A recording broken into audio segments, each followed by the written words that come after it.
BJ's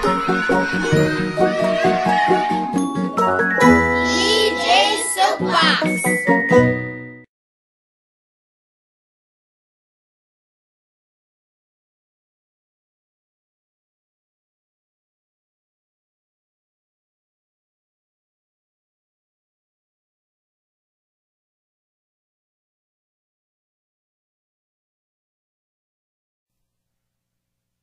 You're listening to episode 20 of the Busy Mom Survival Guide.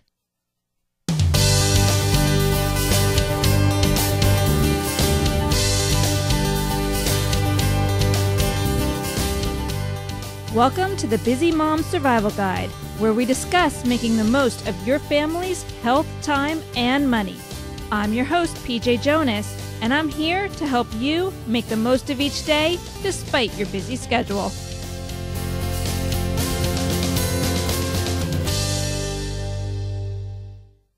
Welcome back to another episode. You know, the other day I was working at my computer in the living room and Indigo came stomping into the house, screaming hysterically that Fletcher wouldn't let her get her work done in the soap room.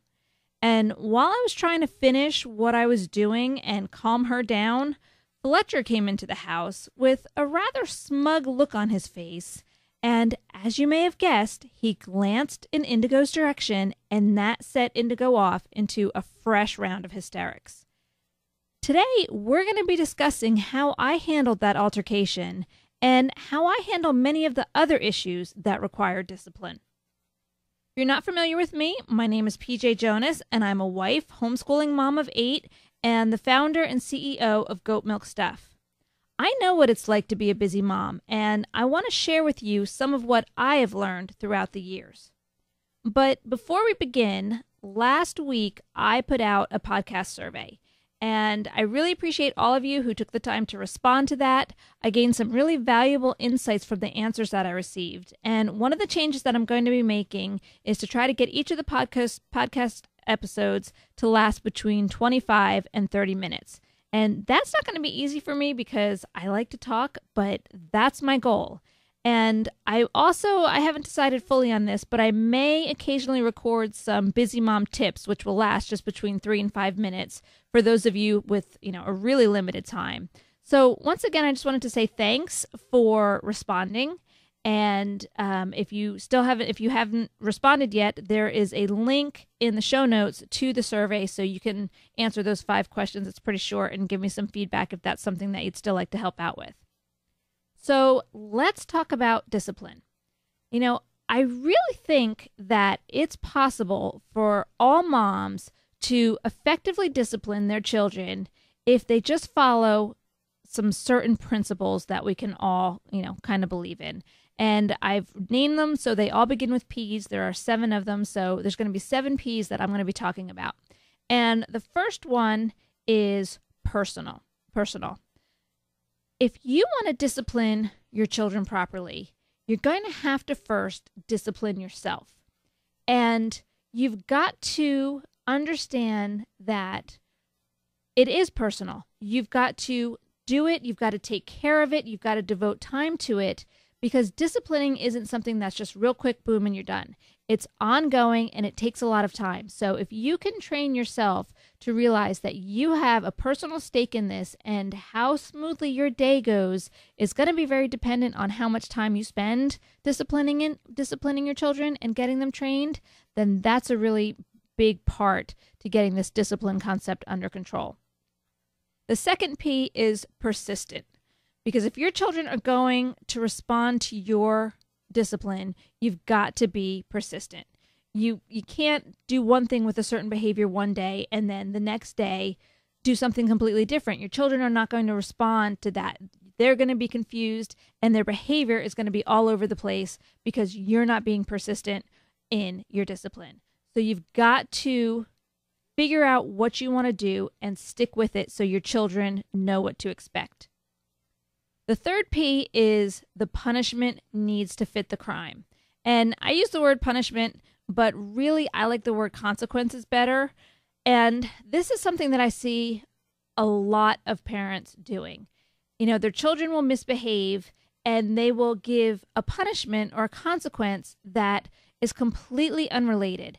And it's one thing when you're talking about teenagers, and even those, I think it still needs to be correlated, but they can handle it better. They've got a little more reasoning. But when you're talking about a toddler, a 5-year-old, 6-year-old, up to 10, 11, 12, you really need to have some correlation between what they've done wrong and how you're punishing them.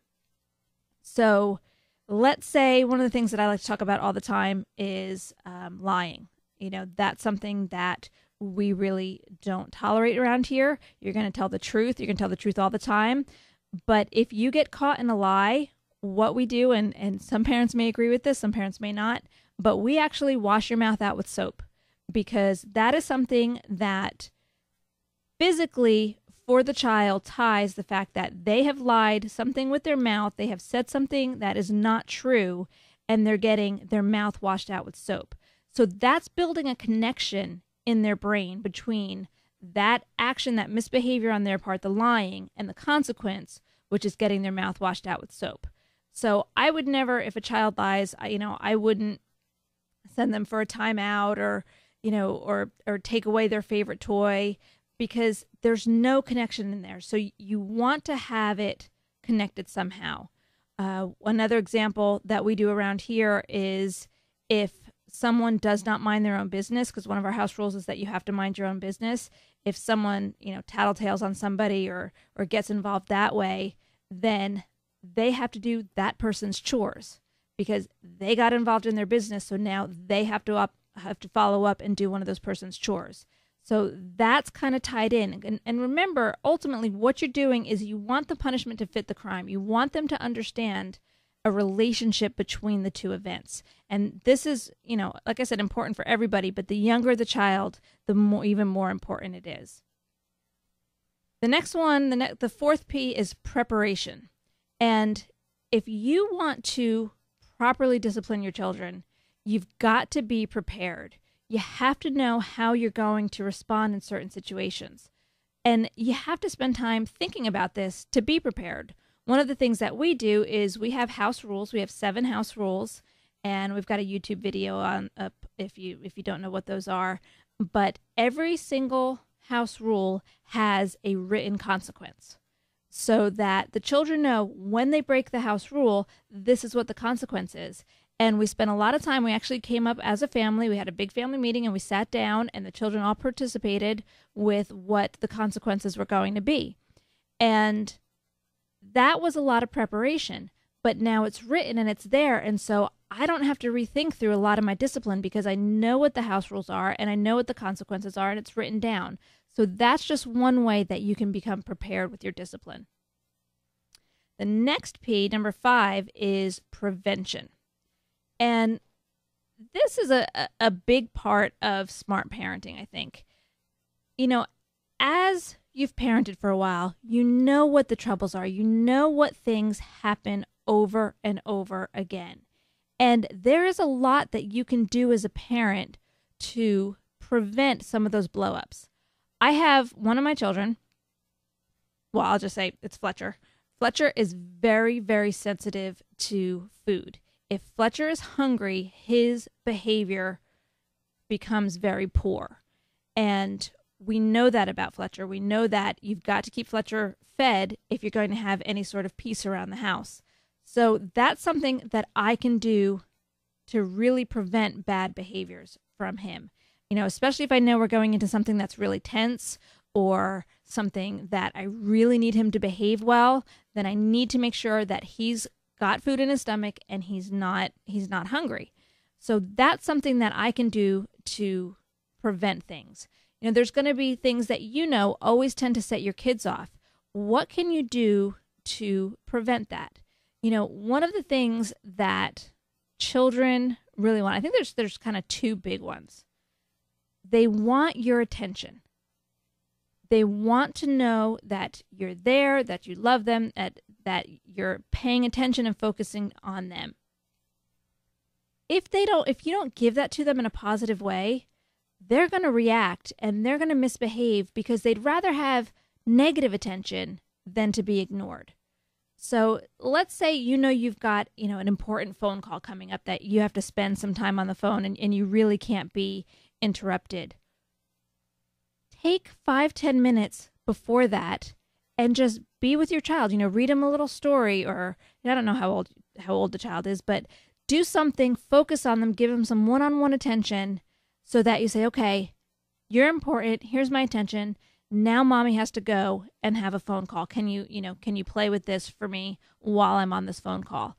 And if you practice that, I've always seen a really big difference in my kids. If I've got something and I don't take that time at the beginning to give them that one-on-one attention, or even as a group, if it's a really crazy day, I'll just read the whole kids a chapter of a book or something.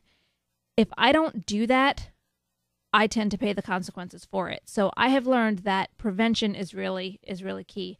The other thing that I think children really need, other than our attention, is a sense of, I don't know if power is the right word, but a sense of control over something, that things aren't just spinning around and happening to them, that there are something they can control. So I do a lot, obviously, with our family and our business. There's a lot going on that they have control over. They have responsibilities. They know that. So my children naturally get that through the business. But even if you don't have a business and you're just in your home, what can you do to empower them, to help them to make choices? And you have to be careful, because you can go way overboard and give them too many choices and overwhelm them before they're ready to do something like that and to make those kinds of tough decisions. But simple things like, okay, mom's making chicken for dinner. Do you want rice on the side, or do you want macaroni and cheese on the side? Give them a choice. Let them have a say. And you'll see some of those power struggles that they're having with you start to diminish. The sixth P that I wanted to talk about is practice. Okay, this one is huge, and I spend a lot of time on this P with my younger children. One of the things that we talk about all the time, because Jim and I are both home. We're both home working the business, and what'll happen is I will give the child a job to do, and they'll go to do it, and then Jim will see them, and he'll give them a job to do, and the children are in a kind of a tough spot. And sometimes they'll do what I do, sometimes they'll do what Jim says to do, and inevitably the other parent will yell at them, and it just gets really ugly really fast. So what we have taught the children to do is to say, so let's say I give the child a job first, and then Jim comes along and says, okay, do this. The child is supposed to say, yes, sir, mom asked me to do this. Which one should I do? And we practice that with the children over and over, especially the younger ones. But honestly, even the older ones tend to forget it as well. Because if they just say that and they handle the situation properly, it can prevent so much from going on later, and me getting upset, or Jim getting upset, or the child getting upset. So we practice that because I want that response to be second nature. All right, the last P is perpetual. And this is something I say all the time, but this is ongoing. It's not going to change. You're not going to discipline your child one day and never need to discipline them again. You've got to keep up with this. And the thing with discipline is it's going to change as the children get older, because what's appropriate discipline for a 2-year-old is not appropriate discipline for an 8 or 9 or 10-year-old, and not for a 15 or 16-year-old. So you have to revisit, whether it's your house rules, whether it's the consequences, whatever it is, but periodically revisit it and see whether things have changed. Because,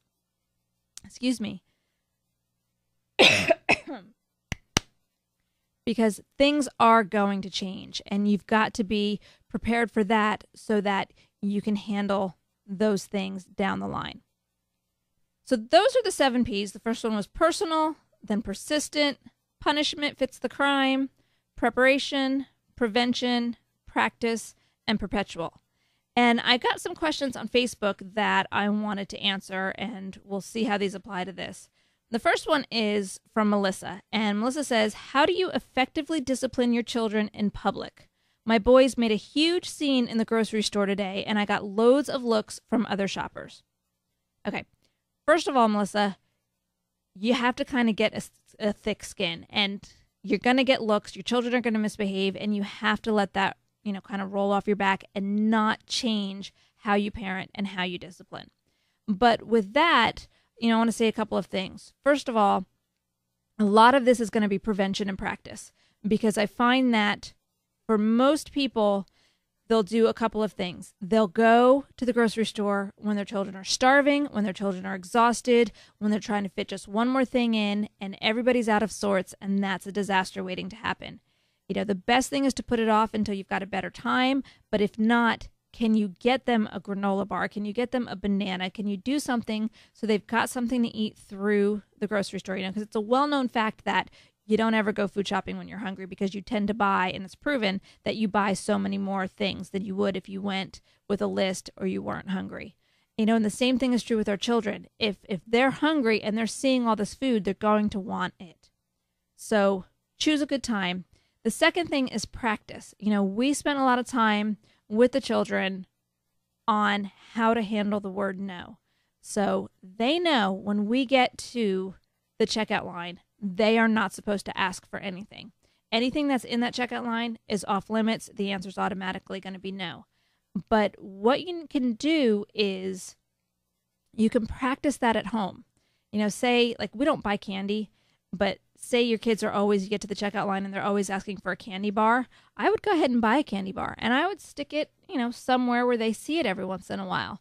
And when they say, "Can I have that candy bar?" you say, "No." And then teach them the appropriate response. Teach them words you want them to say, and this is it's going to be different for each child, but some of mine, it would just be as simply as, "Yes, ma'am." Others, it's going to be more complicated, and they're going to have to get their feelings out, and they're going to have to say, "That really disappoints me. Maybe can I have it another time, Mom?" And I will say either yes or no, but give them the words that they need to say in a situation like that. Teach them how to behave and respond properly, and practice it over and over, and then move the candy bar to a different location, and just have this, ongoing. And my kids know that we do this. I'll have, like, say they come in and they see the candy bar and they say, "Oh, can I have that?" And I'll say no, and they whine. I'll say, "Nope, stop." And I will make them go back to where they were. Like, so say they were coming in from outside, I'll make them go back outside, say, "Okay, we're going to do this again." And they have to come back in. They have to say the same thing. "Mom, can I have that candy bar?" I say no, and they have to say, "Yes, ma'am." And that's it. And we do that 2 or 3 times. And here's the thing, at the beginning when I said it was personal, this takes time. This takes time to do. It takes time to spend doing that. But when you practice it and when you get those responses down, then it takes less time later on. So yeah, while they're young, and if you're starting it and they're older, it's going to take even more time, because teenagers don't like to be taught this when they're teenagers. But the time you invest now will pay dividends later on. But so let's say you've prevented, you've practiced, and it still happens. That's really there's going to be a lot of factors depending on what you do at this point. I have never really had a child melt down on me where I couldn't correct it pretty quickly. Most of the time, because I knew it was coming. I knew, I had to run into the store anyway, and I was expecting, them to be exhausted. But, you look them, and it also depends. You didn't say how old your boys were, but you look them in the eye. You don't worry about who's watching. You get down on their level. You look them straight in the eye, and you say, "This is not acceptable behavior. We're going to stop screaming, crying, whatever it is they're doing. We're going to finish our shopping, and we're going to leave." And then you do that as quietly as possible. The thing you cannot do is react and give in to their tantrum. I've never left a store early. That's giving in. And, I may not buy everything I need to buy, but I still finish what I'm doing because I'm not going to give in to that tantrum. So I don't know if that helped or not, because there's so many variables. But the biggest thing that I would do, Melissa, is to just figure out what sets them off, figure out how you're going to prevent it, and practice that with them at home. The other thing you can do is, if you have the time, is to take your husband shopping with you and have him deal with it with you, so the two of you can cover that tantrum together, because that also is really helpful. Next question comes from Debbie, who says, "What tips do you have when a kid who who once was compliant now fights the simplest things like brushing teeth, let alone getting schoolwork done. And Debbie, I don't know all the situations and what's going on with that, but it seems to me that one of the possibilities that might be going on is what I mentioned before, this whole power struggle. Kids need to feel that they have control over some things. And it may be that your child is maturing and getting older and you're not giving enough responsibility, in the child's perception for what they're able to manage and handle. So I would sit down with the child and say, okay, I've noticed this. Let's talk about your chores and responsibilities. What is it that you want to do? What is it that I think you need to do? And let's come up with a solution and a plan. And that way you've got everything laid out. I always, when we do stuff like this, because we have family meetings all the time, I always make my children sign it because we write it all down. We post it on our corkboard and I make them sign it. So they've agreed to it. But that's how I would handle that, because again, I don't know. I think you said 5 and 9 on these guys. That's something they're old enough to brush their teeth without complaining. It's just something that they need to do. And giving them ownership and giving them more responsibilities may help. The other thing is, for a child to just automatically quickly change like that, there may be something bothering this child that you need to just spend some one-on-one time with him to really figure out what's going on and what's bothering them, because kids don't usually just automatically change like that without something causing it. So I would kind of try and figure out what is at the root of causing the change in the behavior and not worry so much about the behavior and disciplining the behavior until I figured out what was causing it. The next question is from Danielle, who asks, how do you handle whining when talking to the child about why they shouldn't do whatever it is they've done? Okay, I am very brutal when it comes to whining. I don't listen to it. It's not allowed. It's not acceptable. I do not do anything. I do not say anything else until the child stops the whining and says whatever it is they need to say in a normal voice. And there are times, I will be honest, when this has taken 15 minutes to get the child to stop the whining and say it in a normal voice. So I literally just stop. Everything just stops. I won't listen to them. The children know that I don't listen to that tone. And that's pretty much what I say to them. Hand up, mommy does not listen to whining. So when you have something to say to me, you may say it in a normal voice.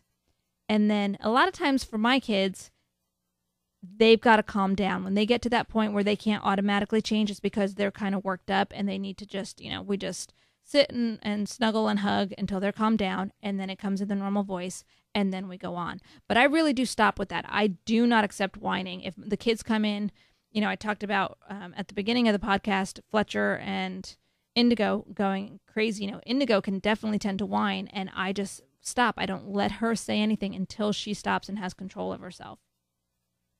Elizabeth asks, how do you make a child who squeals and screams, whether she is hurt or not, and sometimes she doesn't even realize that she's doing it? How do you make her stop? Again, this is like whining in that the child has to become aware of what they're doing. So you need to stop and stay calm. I haven't really mentioned that with disciplining. Disciplining only works if you're calm. And having all of these other things, the consequences listed out, being prepared, practicing all this prevention, that really helps you to stay calm. But if you're not, you can't discipline right then. You've got to walk away. You've got to calm yourself down, and you've got to be ready before you can discipline. So a lot of times when you get that high-pitched squeal, it just kind of, does something to your ears and your brain, and you have to kind of get control of yourself and then say, okay, to the child, that tone that you just used is not acceptable. We do not use that. And like you said, it may be something that she's not even aware she's doing. So you just have to calmly point it out to her every single time, and then give her practice, whatever it was situation she was in, practice the response that you want. Teach her brain and her mouth to respond in the proper way. And that's going to take a lot of time because you have to replace that bad behavior and that pattern that she's developed with the behavior that you want, which is a normal tone and a normal expression. And you may just want to pick words for her to say when she's excited or upset or whatnot that she can say instead of that high-pitched scream. And then the last question comes from Patricia, and she says, what is the best approach when you are having a conversation with another adult and then the child insists on interrupting? And we have something that we do around our house when I'm either on the phone or talking to another person, and my child has a question for me, any of them, all of them. What they do is they come up and they put their hand on my shoulder or on my knee or on my hand, and they wait. And when they do that, I will cover their hand. I'll give it a little squeeze. I will acknowledge them with eye contact. I will finish the conversation that we are having, and then I will give my attention to the child. And this is something I've done ever since Brett was really little. It's something I learned with her, and it works beautifully. And again, you can practice this. Have a conversation with your husband, say to your child, okay, go into your other room. Now pretend you need me. Come in here. And practice with them what they do. And then, finish talking with your husband and then stop and give the child the attention. Because remember what I talked about earlier, they want your attention. So you have to teach them how to get it in an appropriate way. And the thing is to not, depending on their age especially, to not keep them waiting too long. Don't get irritated by it. Just squeeze their hand, finish the thought, and then, and then respond to your child and what they need. So that's how we handle that. And I've never had any trouble with it. It works really well. A lot of times if they're really excited about something, they may forget, and I'll just, kind of put my finger up and gesture with my hand, and either put gesture to my shoulder or my knee, and so they stop and they remember, and they do that. And that's pretty much how I handle that. So those are the questions that I got on discipline, and I just wanted to go back real quick to what I said at the beginning when the story when Indigo came in screaming and Fletcher came in and kind of gave that little smug ha ha ha, I got you upset kind of look. That was really, two issues going on there. That was number one, Indigo not properly handling the situation, and number two, a heart issue with Fletcher in that he was really not loving his sister. So there were two separate things I had to deal with there, and then I had to deal with the two of them together. So first I dealt with Indigo because she was younger and she was upset, and I calmed her down, and then we practiced. I said, okay, Indigo, was that the proper way for you to deal with that? And she said no. I said, okay, go back outside and let's try it again and show me what you should have done. So she went back out and she came back in and she said, Mom, I'm trying to work in the soap room and Fletcher won't let me. And I said, good job, Indigo. That's how you should have handled that. And now Mommy will help you to figure out what to do. Okay. And then I had to have a conversation with Fletcher. And the conversation with Fletcher talked about love and, how we're supposed to love others, and that in being happy that he got Indigo upset, that wasn't showing love. So our consequence when someone does not show love is they have to do something loving for the other person. So we talked to Fletcher about something that he could do that would be loving towards Indigo. And if you listen to my podcast, you know that Indigo really struggles with keeping her room clean. So he decided that he was going to go in and help her clean up a little bit of her room, and that would be something that would show her love. So that was how I handled that. And then it kind of in his consequence for his action, it kind of brought the two of them together. And whenever my children bicker, they always have to give each other hugs. There always has to be physical affection shown after the altercation. So sometimes that's, believe it or not, the hardest part to get is I can get them to calm down and talk with me about it, but then to get the two of them to reconcile takes a while. And usually at our house, it just ends up being silly with the biggest one, picking up the littler one and tickling or whatnot. But there are a lot of times when I have sat with the children for 10, 15 minutes just trying to get them to give a real hug to each other, because they'll give that fake one where they'll reach out and just do something where they obviously don't want to be touching each other and call that a hug. And I have to say, no, we need a real hug. So that's how things pretty much go at our place. And I'm at, 29 minutes. So I'm actually doing really well for my goal So, now that we're almost done with today's podcast, I want to leave you with this week's survival guide rule, and that is to discipline yourself and your children. Because if you want to successfully train and discipline your children, first you need to focus on yourself. You need to realize that you're a major piece to the discipline puzzle, and you need to take responsibility for the piece that you play. And you have to devote the time to it that is necessary to get this discipline under control.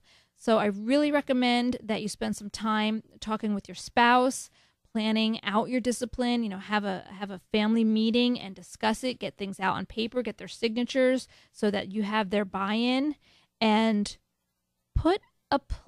and then just put a plan in place and start to exercise it. Because if you have a plan and you work that plan, you're going to really start to see a big improvement in their behavior.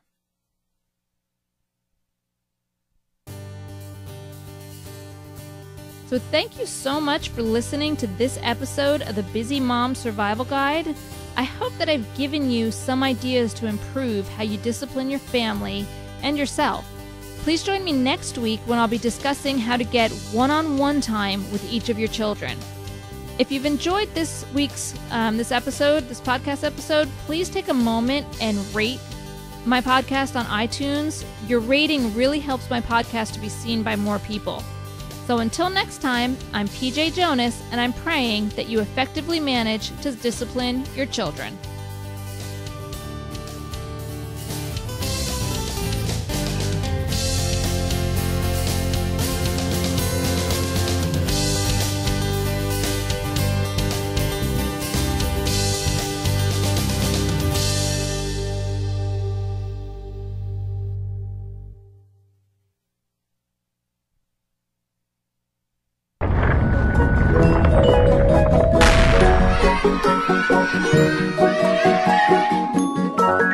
DJ Soapbox.